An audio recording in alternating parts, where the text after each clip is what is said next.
After years of countless leaks, the iPhone Fold is finally becoming a reality, and apparently it's probably gonna be called the iPhone Ultra, which is pretty exciting. Now, obviously it is not confirmed by Apple since nothing's confirmed until it actually launches, but we've been getting very specific leaks on a lot of little details from reputable sources, and Mark Gurman even said he expects the foldable iPhone to come next year, and Ming-Chi Kuo says that the final specs are going to be basically locked in this upcoming quarter, which means all the leaks we're getting are very legitimate. So in this video, I'm gonna go through 8 new details or updates that we have for the iPhone Fold that we're expecting next year. Let's jump right into it. Now, the first update we gotta talk about is the thickness. Now, for years, I never really thought I'd use a foldable because the ones that we've been using were always the Galaxy Z Folds.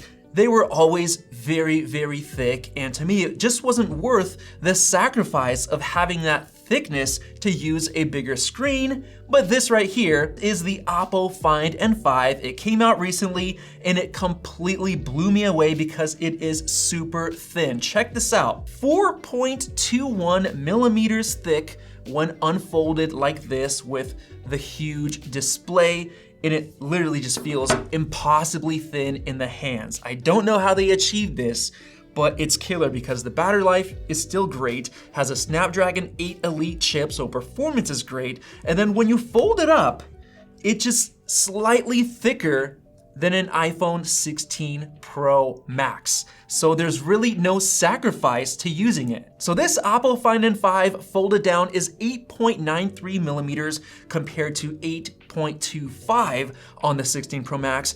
And this completely changed my mind about foldables and now is making me super excited for the iPhone Fold or the Ultra, whatever they're gonna call it.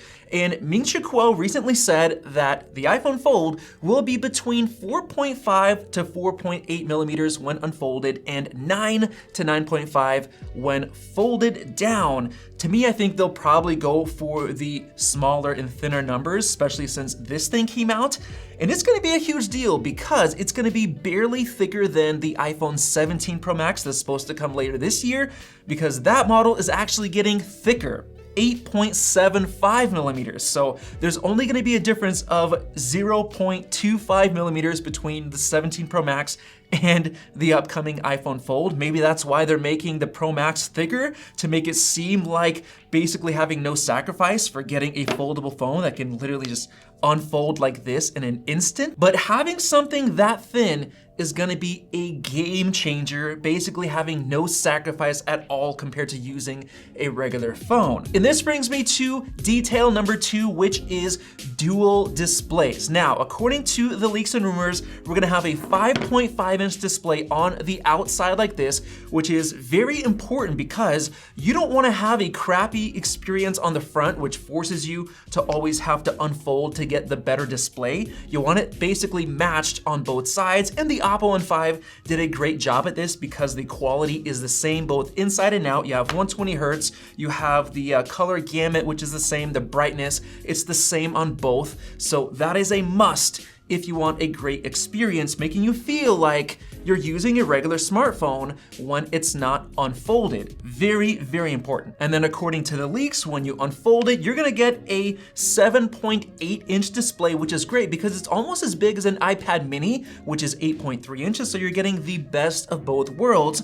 So you have a large display for things like watching content, let's say drawing, gaming, which we did on the Oppo Find N5, and it was a great experience having such a big display. It's easier to see the players and everything else, so that was really cool, and I can't wait to see how Apple implements this. Now, detail number 3 is the display crease. Now, on this thing, the Oppo, it got a lot better compared to before, but if you put it up against the light, you can see that crease. It's not that bad, not as bad as the Galaxy versions, but it's still visible if you look at it. Now, the benefit for the new iPhone Fold is that according to the leaks and rumors, it is going to be virtually crease-free. Now, I don't know if that means you're still gonna feel it a little bit, but I do imagine that this is very important to Apple, so they care a lot about making it creaseless, and they do have some new technology and hopefully it does not have any crease, because when you're putting your finger between both sides of the Apple, you can feel that crease and it's just a little bit annoying. Now, Apple's gonna be using a combination of titanium and stainless steel for the chassis and the hinge system, which is gonna help with durability, and I guess it also helps with eliminating the screen crease. So maybe this is gonna help the hinge be thinner, which is gonna make it seem more seamless. And now for detail number 4, we gotta talk about the cameras, because the Apple Find N5 did a killer job with its camera system, because you have this triple camera system on the back, which works great. You have a hole punch camera on the inside, and when you fold it up like this, you also get a camera here as well, so there's basically no sacrifice. Now, Apple's iPhone Fold is not gonna be as good because the rear is only getting a dual lens rear camera, probably with the wide and the ultra wide, and yes, you're still getting the selfie cam on the front and on the inside of the dual screen. So you're basically eliminating sacrifices that you have to make by choosing the iPhone Fold compared to something like a Pro Max. The only downside is that you don't get the telephoto camera on the back of the upcoming iPhone Fold, probably since it's gonna have to require too much internal space and it'll probably have a massive camera bump,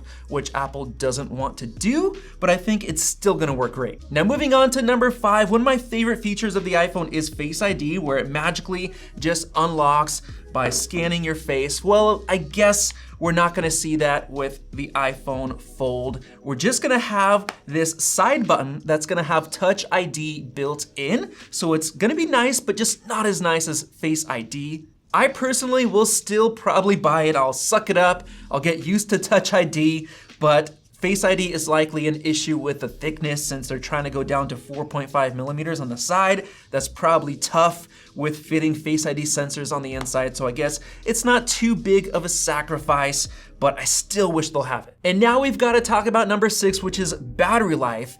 And thankfully, Apple's been doing a great job with battery life recently, especially on the iPhone 16e model, thanks to a bunch of optimizations, as well as the C1 modem that's a lot more efficient. And as we know, the C1 isn't gonna show up in this year's Pro models like the 17 Pro Max because it doesn't have millimeter wave, but the iPhone Fold is actually gonna be coming next year, and by that time, we're rumored to get the new Apple C2 modem, so that's gonna help a lot with battery life, seeing as we're gonna have the C2.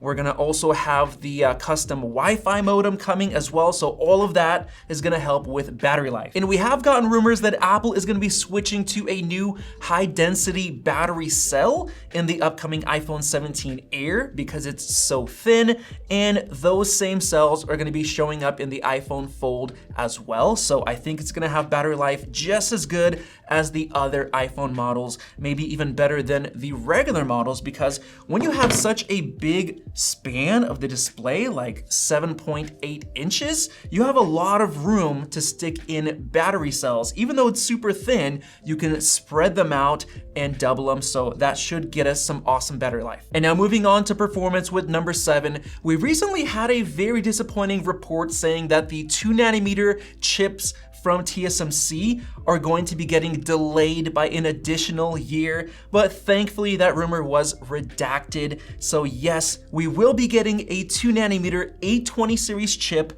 in the new iPhone 18 series iPhones as well as the iPhone Fold, and that's gonna be a huge help for efficiency, as this is gonna be a brand new technology. It's gonna be the first generation tech from TSMC with the new GAAFET technology compared to FinFET that's been in use since I think like 2013 with 16nm chips.